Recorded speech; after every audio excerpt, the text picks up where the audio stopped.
All right, welcome back, everyone, to this week's episode of Drunken Jurors. I'm Jeff. I'm Nick. I forgot my name. Yeah, well, you're also used to Adam going second, and Adam still That is isn't here true. again. So, is Thanks. there something after that? Capitalism Okay, just wondering where that was fucking going. and socialism. I don't know where I'm going with this. Yeah, I don't know if you can put those hand in hand to blame. I'm kind of just thank you, merchant capitalism with a sprinkling of monarchy. Thank you, monarchy. I'm gonna stop. I don't know where I'm going. None of these. Yeah. Yeah, thanks, Adam. Yep. Would have been fine. Okay. I guess I could have led Light. with that. I'm drinking. I lost my beer. I found my beer. I'm I'm drinking Kona Tall Boys because there is a god and he likes pineapple and beer. It is good. I have one. I have some in the fridge. I didn't have them before we started recording, so I just grabbed cold beer. Also, watch out where you're keeping that beer. That's a dangerous fucking spot. Fun little story here. The other day while I was at work, I always have for those of you listening, A beer can't at work? see. No, I wish. No, so like my energy drink, I always put like right in like the center of my desk, and like I have one arm on one side with the mouse, my other one on like my keyboard, so it's just like there in the middle, and then I'll grab it, take a drink, put it right back.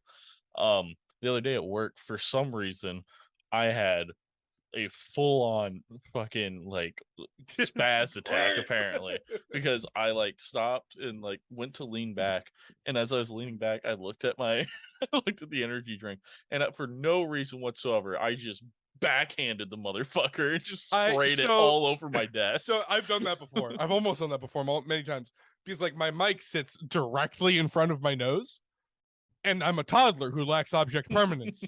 So like my beer is in front of me, is like blocked by my camera, so that means my hands go everywhere. I go to type something and just my beer, because again, what is object permanence? I am a toddler and or small dog. Yeah, no, that was a horrible day because I wasted like over half my energy drink because I just backhanded it for no reason at 7:30 in the morning. I'm stupid because I keep putting it in the same place. I'm gonna stop that because it's gonna happen to me. There we go. All right, it is now over there, so that way when I get frustrated, I just go. Ah! So yeah, for those of you who listened to our last Drunken Juror, you know that we were setting up to get ready to talk about the Black Hand. And Nick, would you like to do a little recap of what we talked about in episode 1? Mostly, there was a long part. First off, you should go talk about. First thing we should talk about. I'm drunk already, apparently.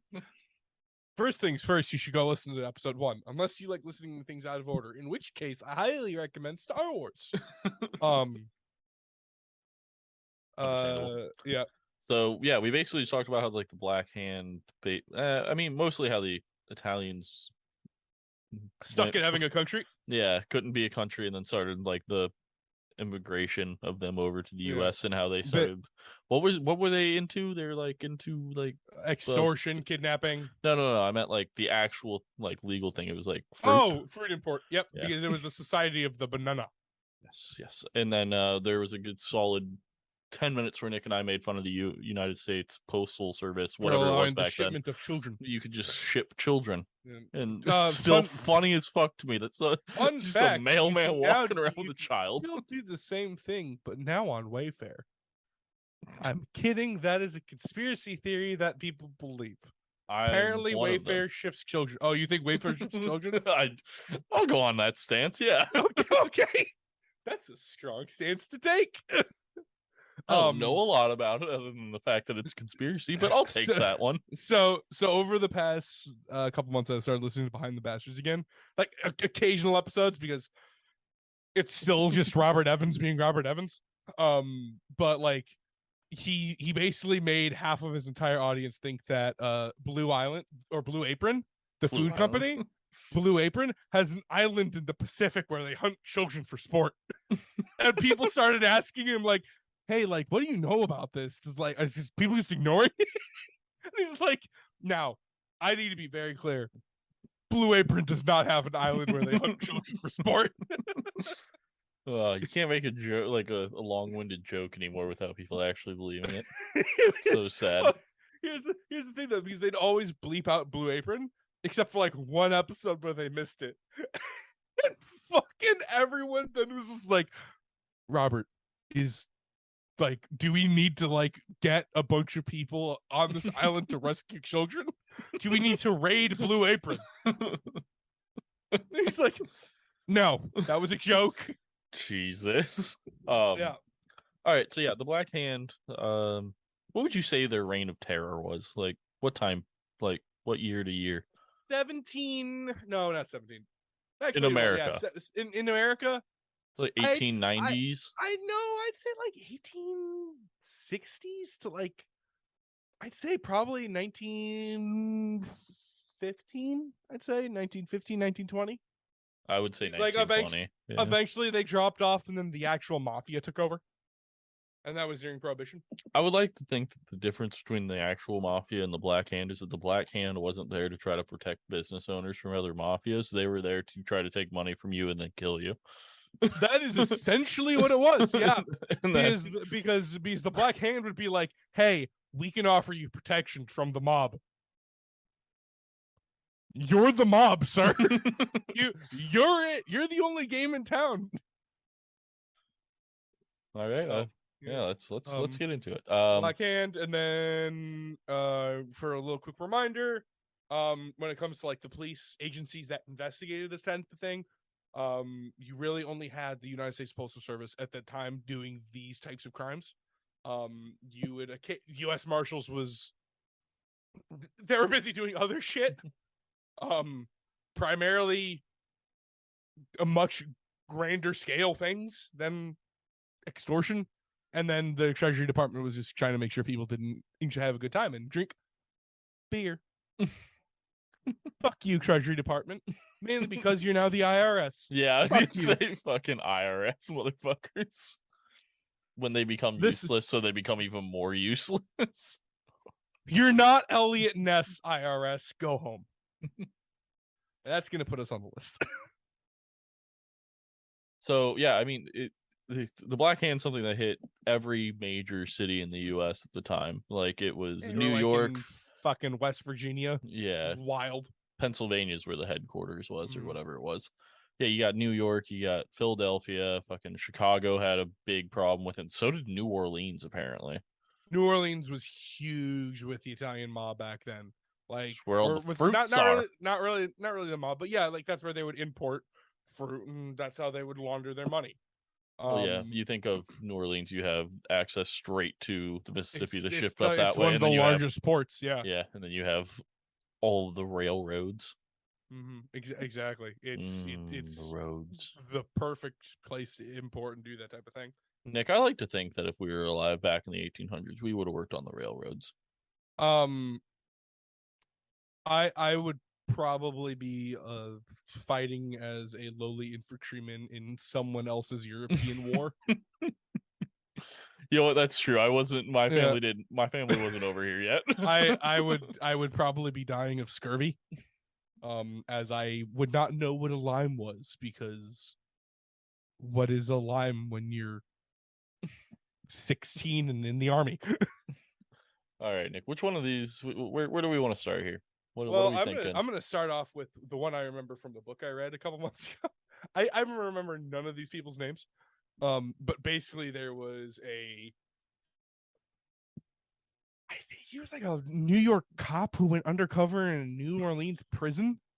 Oh, he went undercover in a New Orleans prison and basically just worked a bunch of the Black Hand cops or Black Hand prisoners, and eventually got one of them to flip because the others just bullied him. And like this guy, before he went in, he was like he went in and had a secret meeting with the New York Police Commissioner Theodore Roosevelt, the New Orleans Commissioner, I don't know who that was, and like the head of the Secret Service. and like all, and then like two other cops, and Didn't no they one else. send threats to like the chiefs of police too and Oh, shit? 100%. They just bombed them. They wouldn't even threaten them. They just killed them. Here, not when you. Hey, we're gonna plug the movie podcast when we do next. Like at some point when we do a movie podcast, at some point we're gonna do the You hate to Untouchables. see it goes to the movies. You hate to see it goes to the movies. We're gonna do Untouchables because that is a better mob movie than Goodfellas. I said it here. I haven't seen it, either of them, so hence the Well, point of. If you guys were wondering, that's the whole point of this fucking movie podcast, because I don't watch anything. well, we're gonna go on a mob movie stint. We got Goodfellas. How about you actually participate in one of those episodes first before you start? I'd participate in the Untouchables mainly because of this Sean Connery and Kevin Costner. Another fun fact for everyone: we've done almost a year's worth of these now, and Nick has not been on a single one of them. I have not. Also, heads up, everyone. I'm not Adam. I know Zoom says that, but Adam's the one that pays for our Zoom. So Adam is much less hairy. True. Yeah. And more Wendigo looking. And yeah. No, I think he's Wendigo. He's tall and lanky. He like looks exactly like the Wendigo from Until Dawn. Tell me he doesn't. That's fair. No, that's fair. That's fair. That's a fair that statement. body structure is like exactly the same. Is an affront to God. All right. Back to what you were saying. Sorry. Yeah. So undercover cop in New Orleans. He was undercover for like 6 months. Like he lost, I think he lost like 30 pounds in 6 months. And like they wanted to pull him out like 2 months earlier. I would also like to point out this dude got engaged or got married like a week before he went undercover. Oof. Yeah. That is unfortunate. Yeah. So he did that. Unfortunately, I'm not gonna remember the names because I'm not gonna listen to that entire 20-hour audiobook again. Really cool story. Here's the thing about that kind of undercover work is that none of the warden of the prison doesn't even know that you're a cop. So you're just getting your ass beat by guards. So that's how that kind of undercover work goes. Like they would exchange messages with him on like scraps of paper with his lawyer. So yeah. So the Black Hand, like specifically known for its extortion, and how they would do this is they would honestly, if you were just an Italian immigrant, you were exclusively targeted Italian immigrants. Yeah, you were I don't know, you were a target. Like you didn't have to have anything other than that. Well, if you look at like that era of policing, it's all like most metropolitan police departments are made from Irish immigrants. Yeah. So like the Black Hand isn't going to target the Irish. They're not going to target the Germans because the Germans. I don't think the Germans had really immigrated the Germans were further west. Yeah. The Germans were like in Michigan and Minnesota. There really aren't French immigrants. I guess fucking Louisiana. No, French went to Canada. Yeah. They didn't target African Americans because African Americans really didn't have that many small businesses at that point because of slavery. Yeah. And that had just been taken away. And Jim Crow is still a very strong thing. Oh God. Isn't there there's still places to this day that have sundown laws or whatever it is. Sundown laws. Or black basically like, if you're African American, you cannot be seen on the streets like after the sun goes in. So there's sundown laws? I don't know if it's like sundown or I thought it was sundown law. Sundown town? That's not it. Nevada town. What the fuck is a sundown law? It might be a sundown town. Sundown town. Sunset towns, gray towns are all white municipalities or neighborhoods in the United States that practice the racial segregation by excluding non-whites via combination of discriminatory have to leave town by sundown. Yeah. In the 21st century, I swear there's like one in it was California. never a sundown town, but black population dwindled to only 15, while by 1960, second generation sundown city. Okay. Response to an increase in violent crime and 6 p.m. curfew for youths at Millennium Park. All right, yeah, go with that one.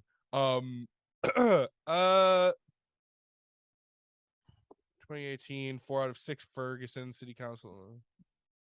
Maybe I was wrong. I tried. I mean, stop and frisk is called like a racist thing. I could see that. Yeah. Even though, granted, I have my own personal constitutional problems with stop and frisk. So that you don't get a free handy with it? No, it's because it's a blatant violation of the Fourth Amendment. So it's nothing to do with the lack of jerking off that happens to you? No, I can ask for that anywhere. Can ask. We can ask. Yeah. So yeah. Where were we before Sundown Towns? Sundown Town. That's a hell of a name. That's a good question, honestly. So I will say this. I wish Sundown Town had a better history to it, because goddamn, that is a solid name. That could be like a solid dive bar. Sundown Town. That would be a something solid, like that, or like that'd be a really cool touristy thing for like a smaller town. Like after like everyone's closed by like the time, besides the bars, like by the time like nighttime happens, and it's just like partying in the streets. So New Orleans, basically, is what I'm saying. God damn it, racists! Why'd you had to ruin a cool name? God damn racist! God damn racist! I'm not making that joke.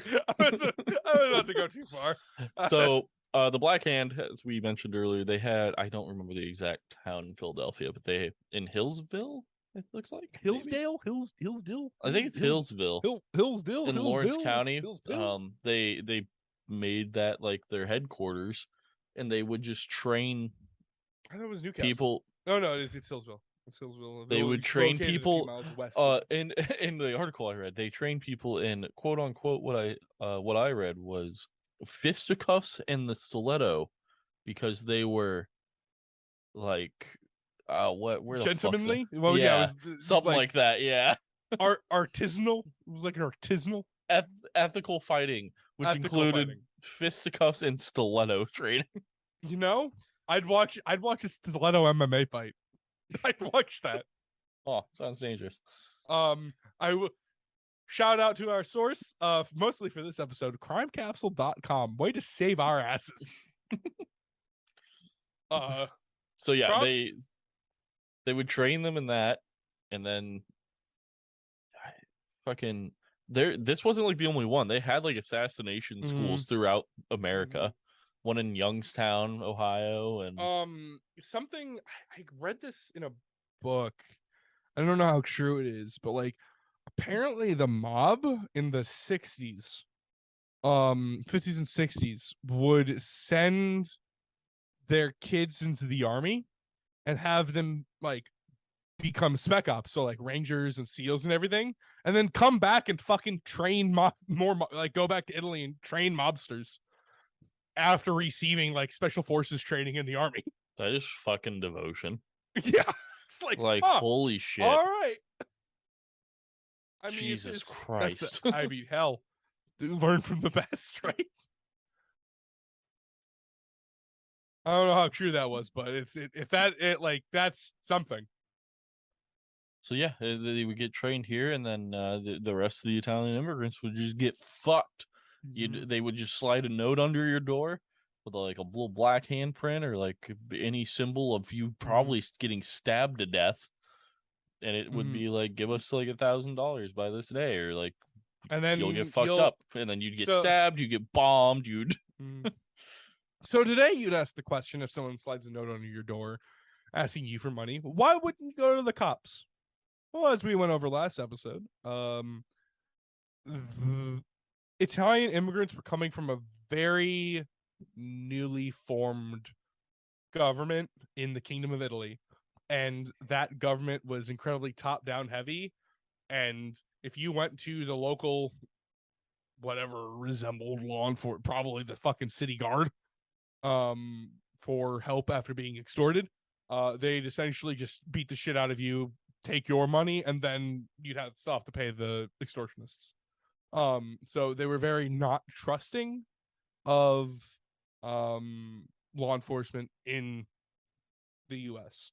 That, and at this point, I'm pretty sure at this point, like, the Irish were just now not being viewed as like second class, or like they were being upgraded from like third class citizens to like second class citizens, and now is the Italians' turns. And also so another huge thing about this is that Italy is a predominantly Catholic country. And post Civil War, you have the creation of the Ku Klux Klan by former Confederates. Forrest, I don't remember his last name, but Forrest, also the namesake of Forrest Gump. If they look at my goddamn search history for like the last 30 minutes, it's gonna look so racist. But Nathan Bedford Forrest. Thank you. Namesake of Forrest Gump. I'm sorry, what? Yeah, Forrest Gump was named after Nathan Bedford Forrest. Why? Because I don't know. I've watched the movie. You haven't watched the movie? I've never seen Forrest Gump. I've seen it a couple times, and I don't remember it being anything about being in the KKK or racist. Where was he born? Somewhere in Alabama, I'm pretty sure. Yeah, okay, there you go. There you go. But the KKK was founded by Nathan Bedford Forrest, former Confederate. That's a fucking hold on. That's a strong stretch of why it's named after this dude. That's a real stretch. I am Forrest Gump. Forrest Gump named after Forrest Gump. Wow. Who was Forrest Gump named after? He was named after Nathan Bedford Forrest, and if you listen carefully to the movie, you'll hear him say, "My name's Forrest Gump," you know, like Nathan Bedford Forrest. Apparently, his mother named Forrest after their ancestor, Nathan Bedford Forrest. Yep. She intended his name to be a reminder that sometimes we all do things that, well, just don't make no sense. Like create the Klan. Huh. All right. Whatever. That's a side tangent. Oh yeah. I'll have a mental breakdown about that later. as you never seen the movie, but I know that. Anyway. I don't like that. Italian immigrants were coming over after the Civil War, who were predominantly Catholic, and the KKK was not only after black people, but Catholics, because they considered them non-WASP. Well, granted, they're not WASP, because WASPs are white Anglo-Saxon Protestant. Yeah. So, and fun fact, Catholics are not Protestant. It's kind of, Protestants are pretty much everything but Catholic. But they would target Italian immigrants. They would target Irish. They sometimes target Irish immigrants, but mostly Italians, because Italians are always going to be Catholic. Like, that's, you don't really have Protestants in Italy. But another fun fact, Jeff, have you ever heard of the Knights of Columbus? Yes. So they are a Catholic fraternal order that were founded in the United States post Civil War to combat the KKK. They were founded and helped arm and defend blacks and Italians in the South when they try and be raided by and intimidated by the Klan. So yeah, this is actually something I knew. Yeah. So, now you can just kind of walk into church and join them, which I don't like. Oh man, wait. So free Crusader training? No, Nick, you might have signed. You might have signed me up. I guess. Fun Now, are we bringing the Crusades back, brother? that unfortunately, Jeff, the Knights Templar has been disbanded. However, the Knights Hospitaller. There we go. The Knights Hospitaller. The Knights of Saint John. The Knights of Saint John is still a thing. We can still be knights, Jeff. Yay! For the Or Crusades, we have to talk to the Pope for that. we need a good holy war. we got to talk to the Pope for that kind of approval. Damn, he seems pretty chill. I don't know if you knew this about this Pope, Jeff, but he is incredibly not war. He's actually told American Catholics to give up your guns. Oh no! Yeah, for a sword. No, for a claymore. Which kind? Yes. The sword, but the claymore at the very end of it. Just taped down over there. So yeah, Italian immigrants came over, targeted by the Klan, targeted by racism, targeted by all of that fun stuff, by the Irish, and that's predominantly why, like, you don't have them going to the cops. Yeah. Shall we get into a couple of the crimes, some of the stories, the crims? Yes. Yes. Onward and before westward. we wrap this horrible us giving you the precursor of mobs. Yeah, the precursor of mobs. I promise next year when we finally have everything set back up and scheduled, we will get better at this. Maybe again.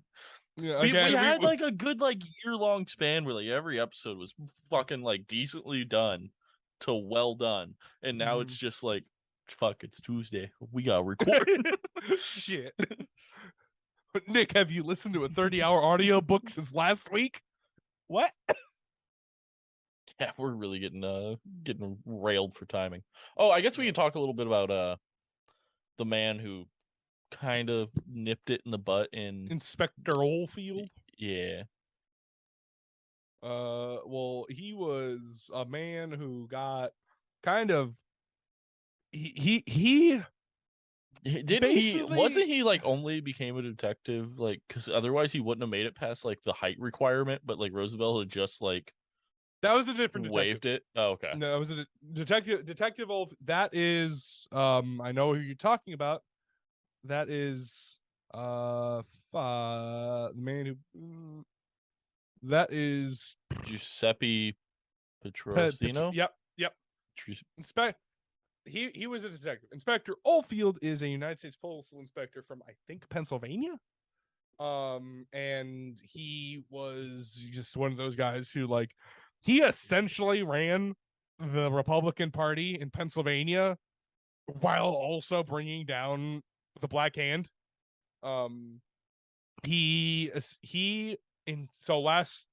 Last week we talked about the murder of Belafonte by his nephew, getting shot in the head in his fruit shop in Ohio.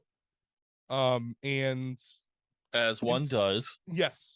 Inspector Oldfield was the one who tied that to the Postal Service, or once that got tied to the Postal Service, he took over in the investigation, and then he's the one who kind of led everything to like uncovering this massive web of the Black Hand and eventually taking them down in Hillsville and other places. And like this entire time he's like going back and forth from Ohio to Pennsylvania and like setting up elections and shit with his brother. He basically, I don't think it was Belafonte, but another Italian went to him in his office and was like, here's everything. He got tired of it, and here's everything. And he looks at it, is like, well, okay then. And goes on to fucking start breaking down the mob, essentially. Or the Black Hand. The Black Hand, just to make room for the mobs. Yeah, just to make room for Capone. What a guy. Well, I mean, Capone probably got his start in the Black Hand in Chicago. Yeah, probably. Yeah. We should. Why have we not talked about Al Capone? I don't know. I We should actually talk. know a decent amount Yeah, because like one of we his should. hideouts was in the Quad Cities, like Yeah, kind of close to where I lived. we should talk about Al Capone. We'll do that another time. That's not going to be a JDO because there's nothing good about Al Capone. I don't know that. Um, Let me throw it in here. But he brought that down. So yeah, that's Oldfield. The book I listened to is essentially all about Oldfield. Um, he took them down, and like all of the evidence, all of the guns and weapons and shit, he buried in his attic for like the next 60 years until he like died and his kid took it. And then his kid wrote the book. So yeah. But yeah, who Jeff was talking about was Giuseppe Petrosino. Petrosino. I cannot speak Italian, so I don't know. But he was born in Padua. I don't know where that is. Jeff, you speak. I'm gonna look up where the fuck Padua is. Padua. What? I can look up where Padua is. I got it. Born in Padua. It's not It's that in hard. northern Italy. Okay, perfect. Look, I just said I could do it. No, northern Italy near Venice. See Venice. Why was the word northern so hard? Because I didn't know where it was. The word northern was difficult, though. Yes. Yes. I don't like you. Me neither. Bring back Adam. This sucks. Yeah, but he moved to the U.S. after Italian unification. The article says reunification, but no, it was unification. Honestly, this isn't their second time. Honestly, I'm gonna be real with you. I think even today you could call it Italian unification. I think up until 5 minutes ago you could still call it Italian unification. Fun fact: the North doesn't like anyone else. But he was one of the main detectives that just kind of broke open the everything. He's the one that pushed it for like all the other major cities to start looking into it. He like got Italy and the US to like start trying to like he got the Italian government, which as we've established is like a newborn toddler trying to walk. To actually start trying to do things about the Black Hand. Which is, I mean, it was hard enough to get the US to try and do anything. And granted, the only ones who could really do anything are the individual departments in the cities and like the postal inspector, which was Oldfield. And yeah, he was only 5'3", and then Roosevelt waved it for him. What a good guy. Yeah. Roosevelt's that's a different topic for another day. Well, yeah. All right, let's get into a couple of these fucking the murder cases and stuff before we wrap this up. All right, which one would you like to start with? I have one from 1915 that is arguably even possibly not the Black Hand. Yo, well, we'll just start with mine. Is it the Serbian Black Hand? No, this happens. Did someone get confused? So this happens out in New Orleans. So there's in 1915 there was a New Orleans grocer who had gone to the police for help because he was being threatened to be killed. Well, as the Black Hand will do. Yeah, as is their entire business model. So, and this went on for several months. The guy's name was Philip Puma. He lived and operated a grocery store, and he had been receiving letters signed by the Black Hand. They were marked with 2 hearts with daggers going through them. I'll be honest with you. That is every single MO of every single Black Hand murder. Is exactly a grocery store owner receiving a letter. The last threat was received on February 16th, which was Mardi Gras, as all of those of you know. I guess I don't know anything about Mardi Gras. So Mardi Gras changes every year because it is the day before Ash Wednesday, which also changes every year. It is the Tuesday before Ash Wednesday. Well, which is 40 days, not counting weekends, or not counting Sundays before Easter. All right, so sorry, my Catholic is showing. I'll put that away. The letter was written in Italian and was signed "Black Hand means death" and bore a drawing of two hearts being pierced with several daggers. He reported this to the police. They advised him to report any attempt by them to actually try to collect the money, but that's not how it all went down. So what happened on February 18th, 1915, Puma was driving his wagon, because gotta remember this is the early 1900s, guys. Yeah. He was driving his wagon home around noon when its horsepower was 2. Shut up. When a longtime friend, Antonio Terrasi, Terrase, or Turazi? I think that's like an We're just gonna call him Antonio. Antonio. Tony. There we go. Tony waves him down, which is in an area that is now known as the Central Business District, which is where the Superdome And you said stands. this is like his lifetime friend. And can I take a guess at what happens? Sure. He succinctly attempts to remove his liver with a sharp blade. So Tony hops in and asks him for $1,500. Yeah, okay. All right. So they drive to Philip's house, where they share a bottle of wine. Oh. And nice. Tony asks him again for the money. Philip writes a check, puts it in a wallet, and hands it over. With this, Tony turns to leave, but before he could reach the door, Philip grabbed a shotgun and shot him in the back twice. Tony was injured, but wasn't mortally injured. What? Hold on. Wait, what? He saw Philip's wife in the room, so he ran towards her and wrapped his arms around her to try to use her as like a hostage. This didn't work, as Philip then just beat him to death with the shotgun.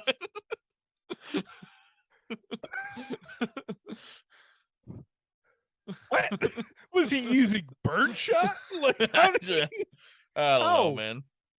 It's like, okay, modern firearms much more reliable. It's still a shotgun. So at the hospital, the wallet containing the check came out of Tony's pocket and was retrieved by the doctors who were trying to save his life. They found out that Philip's wife was then accused of writing the extortion letters and was arrested. Then the detectives determined that her handwriting did not match the Black Hand threats, and that she was released. I'm so So the thing that really made the investigation even worse, that's gonna hurt your head here. Philip couldn't read or write.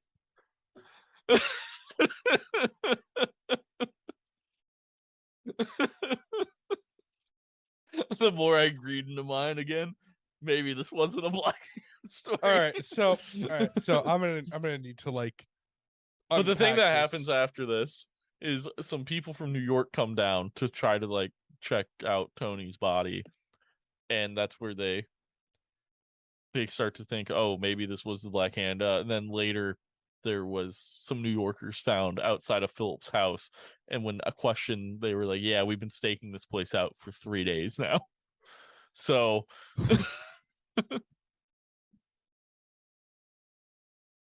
but were they cops? No. Oh, just dudes? Yeah, just dudes from New York. What else do you do when you were going? That's the end of my story, by the way. There's like no resolving there or anything. Honestly, what else would you do when you go to New Orleans and sit outside of a random dude's house who is tangentially related to a buddy of yours who was murdered? By you? Yeah, by the man you're now sitting on. Wait, why did they accuse his wife? I don't know. How'd they make that Maybe jump? just because she's a woman. I don't know.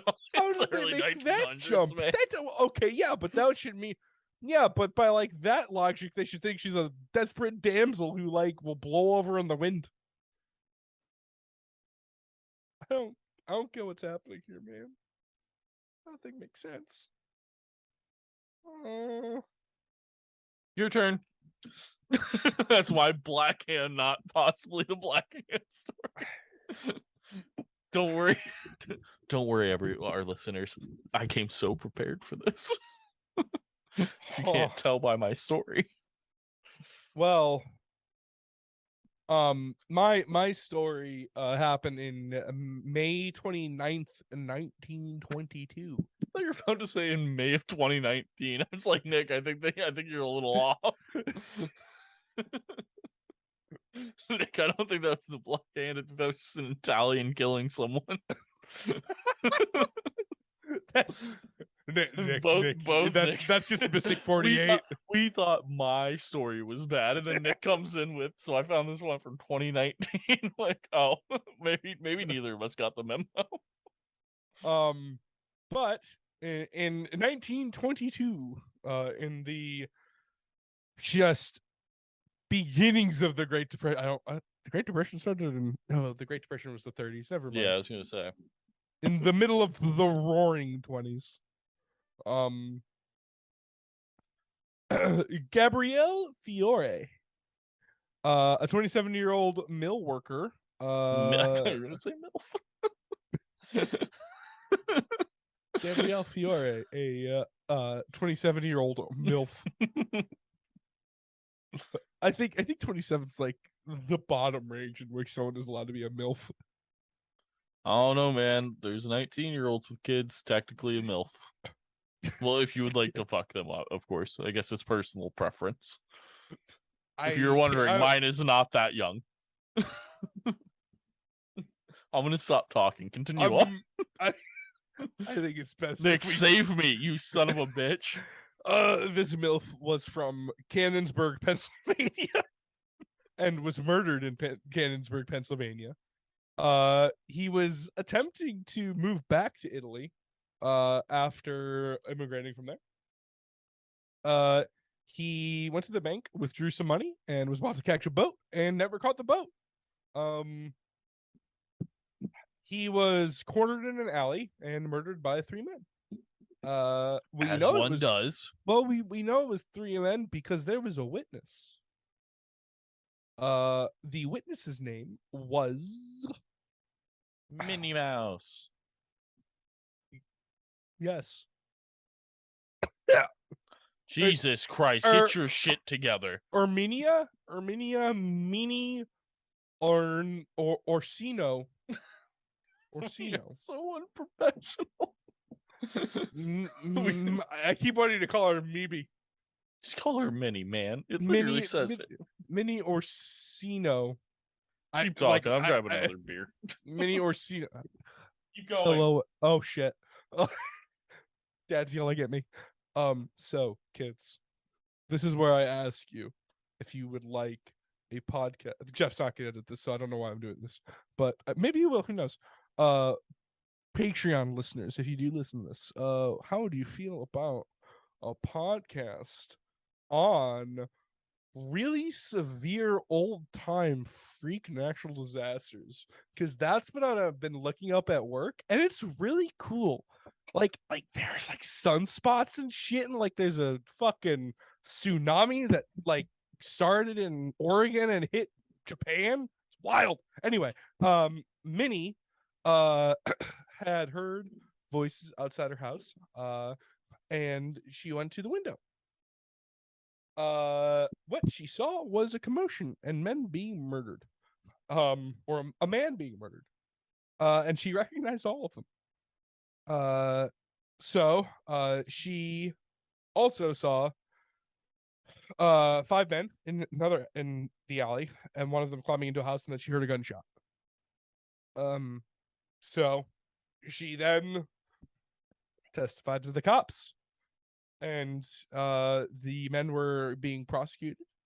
The judge was kind enough to put her under witness protection and not let the public see the hearing. And then after the sentences were given down, the Black Hand proceeded to break into her house and try and kill her if she didn't stay quiet. As one does to the eyewitness of an ongoing trial. But she ran a boarding house and the boarders saved her. Then she was walking home one night after the trial, and a bunch of men ran up to her and threatened her to recant the testimony so the Black Hand guys couldn't be put on death row. And they told her, recant your testimony, and also we'll protect you from the Black Hand. The Black Hand will protect you from the Black Hand. So, yeah. God, I hope so. If you pay us, of course, and recant your testimony. Fortunately, the cops were around the corner and came and found her and saved her. Then, about 4 years later, Minnie's husband, Otavo, was eating dinner. And he just kind of fell over and died. As one does during dinner. Just man stuff. Well, they seasoned the chicken with arsenic, so that does have a tendency to. Is that something I should get out of my spice cabinet? I would, because I think it can like bleed through plastic. No, so my other spices are fucked too. Except for the cumin. The cumin's always safe. I don't think that's how that works. It's always safe. You can't hurt cumin or garlic. All right, anything else on this? Because I'm going to wrap this horrible fucking shtick up. I have absolutely nothing. May God have mercy on our souls. All right, everyone, that was our really, really bad run-through of the Black Hand Society. And if you really, really like bad run-throughs, you should also check out Hinterkaifeck. Honestly, Hinterkaifeck was, I think, one of our best slightly episodes. put together a little bit. It was put together well. It just, we argued on everything. I don't know. We'll get better. I've been really busy, and Adam's not here. We haven't had a good time trying to figure out topics. We've just been trying to fucking squeeze by. But we're getting back on track. We'll figure it out one day. Hopefully by the new year. Want to get the Donner Party in there. Starting off the new year. Or I don't know. Something big to start off the new year. But do it well. Really get everyone all fucking get their jimmies all knotted up and wet and sopping. Why are we wetting? What's happening here? I don't know, man. I'm just trying to get everyone hyped up. All right, well, thanks everyone for listening. You're getting me horny, and it's not helpful, sir. Thanks everyone for listening. If you go down into the description of this episode, you can find our link tree. If you go there, you can find the links to all of our socials. The first link is to our Patreon. If you go there at the $1 tier, you get access to our Discord, where you might maybe one day, possibly talk to us. Also at the $1 tier, you get access to the past year's Taskmaster specials, and also the monthly podcast Adam and I do called You Hate to See It Goes to the Movies, where Adam uses his film degree to explain really popular, interesting movies to me, who aka doesn't watch fucking movies ever. And they're like really big popular ones. They're ones that he thinks are just important to cinema, or they're just really fucking bad and he wants to torture me. And on that list of things that he made me watch to torture me, I put Matrix. So everyone that likes that movie, go fuck yourself. $3 tier, you get access to all the unedited video versions of our podcast. This one won't be any different because I'm not editing this shit. Oh, it's just gonna have the intro and outro thrown on. Poggers. Then remember, kids, you and I can keep the conversation we had without Jeff to ourselves. Oh no. God damn it. That's just us. Well, it's going out to the world, so I hope you're ready. Outside of that, thanks to the Misfit faction. We have teamed up with them, I guess, kinda ish in a way. One day we'll get on them. Yeah. But it's harder to book an appearance with our colleagues. If you go to their website, you can find all of our stuff, all their stuff. They put out a lot of good different content, nerd stuff, a little bit of just talking. I don't know. I personally don't. I still have like yet to actually meet these guys. Nick and Adam are the ones that did everything with them and then collaborated. And I've talked to them for like 10 minutes in a meeting once. Fair. Yeah. Yeah. Also, be on the lookout in December on the. Are we released yet? The date of when that's happening? It's the 18th, right? For Taskmaster? Presumably. Yeah. Sometime in December on a weekend, we will be doing our Taskmaster live stream. There is a possibility that we will be doing a Taskmaster. There's not a possibility it's happening. What day it's happening on is the questionable part. Hypothetically, we can look forward to something similar to that. To what we've done in the past that has been called Taskmaster. Just do the RAR. Yeah.